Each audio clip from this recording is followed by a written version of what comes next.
Bismillahirrahmanirrahim. Assalamualaikum warahmatullahi wabarakatuh. Selamat pagi anak-anak ya. Bertemu lagi dengan Ibu Juilatul hari ini. Harapan Ibu kalian tetap dalam kondisi sehat walafiat dan selalu dalam lindungan Allah Subhanahu wa taala ya. Tentunya masih bersemangat dalam mengikuti pembelajaran daring hari ini ya. Seperti yang Ibu gambarkan di slide pertama, kalian semangat tetap berjalan terus walaupun kondisi pembelajaran masih tetap dalam keadaan daring ya. Ingat tetap jaga kesehatan selalu, jangan lupa memakai masker dan ikuti protokol kesehatan dengan baik ya.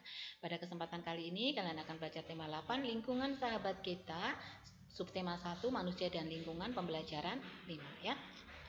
Sebelum mulai pelajaran, mari kita awali dulu seperti biasanya dengan berdoa agar Allah Subhanahu wa taala selalu memberi kemudahan dalam proses belajar kalian, dan juga semoga Allah selalu juga memberi kemudahan buat kalian dalam mewujudkan cita-cita kalian yang kalian inginkan ya. Doa dimulai.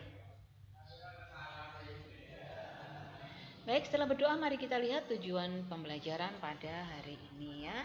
Tujuan pembelajaran yang pertama adalah siswa mampu mengidentifikasi berbagai tangga nada. Yang kedua, siswa mampu menjelaskan pengertian tangga nada mayor. Yang ketiga, siswa dapat menjelaskan pengaruh siklus air terhadap makhluk hidup.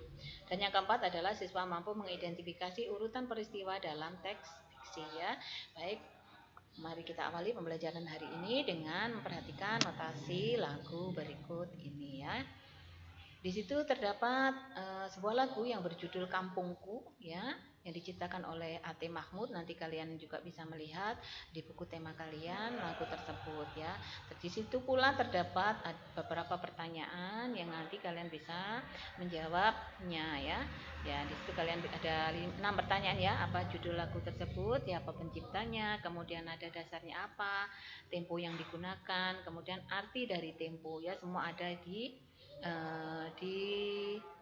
lagu tersebut ya. Di tayangan lagu tersebut semua jawabannya ada ya. Kemudian berikutnya, baik Ibu lanjutkan ya. Tadi tayangan ada mengenai lagu yang berjudul Kampungku ya. Di situ ada beberapa pertanyaan yang bisa kalian jawab dengan melihat pada syair lagu yang ada di situ ya. Di situ sudah lengkap, kalian tinggal menjawab saja ya.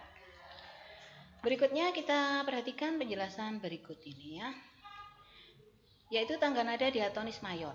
Ya, tangga nada diatonis mayor adalah tangga nada merupakan susunan berjenjang ya, misalnya do, re, mi, fa, sol, la, si, do ya. Ini tayangan penjelasan ini Ibu ambil dari buku tema kalian supaya kalian juga bisa melihat di buku tema kalian sambil Ibu jelaskan di video ini. Kemudian kalian mengamati buku tema kalian ya. Di situ ada penjelasan mengenai tangga nada diatonis mayor ya. Tangga nada diatonis mayor memiliki interval jarak nada yaitu 1,5 ya. Di situ ada sudah contohnya ya. Nah, kemudian ciri-cirinya ya seperti ini, sama seperti yang pembelajaran kemarin yang sudah Ibu sampaikan, semoga kalian masih ingat ya. Ciri-ciri dari tangga nada diatonis mayor adalah bersifat riang gembira, kemudian bersemangat ya, dan biasanya diawali dan diakhiri dengan nada do ya, dan tidak menutup kemungkinan diawali dengan nada 5 atau sol atau 3 atau mi dan diakhiri dengan nada 1 atau nada do ya. Nah, dari situ ada juga pertanyaan, nanti kalian bisa menjawab pertanyaan, yaitu yang pertama yaitu apa pengertian dari tangga nada mayor. Kemudian yang kedua adalah apa ciri-ciri lagu bertangga nada mayor ya.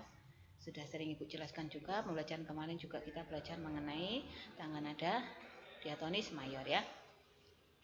Setelah kalian mengenal mengenai tangga nada diatonis mayor, selanjutnya kalian akan belajar mengenai pengaruh siklus air terhadap makhluk hidup ya. Perhatikan tayangan berikut ini ya.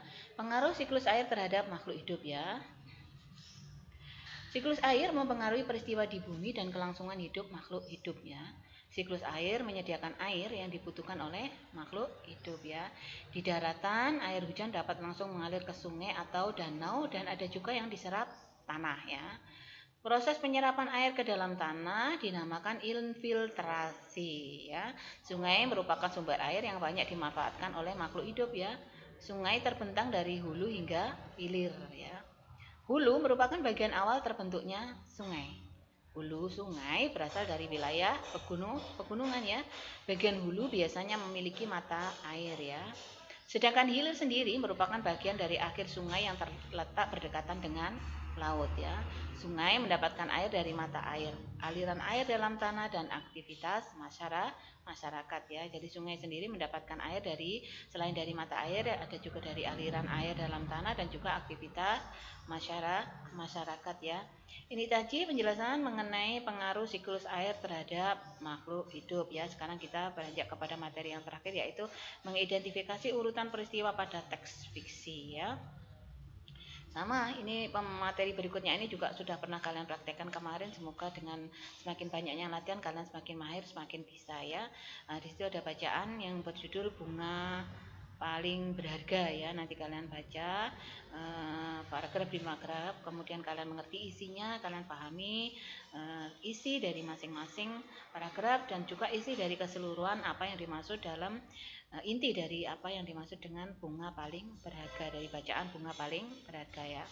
Selanjutnya setelah kalian baca bacaan yang sudah tersedia, kalian diharapkan dapat mengidentifikasi urutan peristiwa dari bacaan yang tersedia dengan menjawab pertanyaan yang sudah disediakan di buku kalian juga ya. Jadi ada bacaannya sudah disediakan, kemudian pertanyaannya juga sudah disediakan ya. Di situ ada 3 pertanyaan dalam kegiatan Ayo Menulis.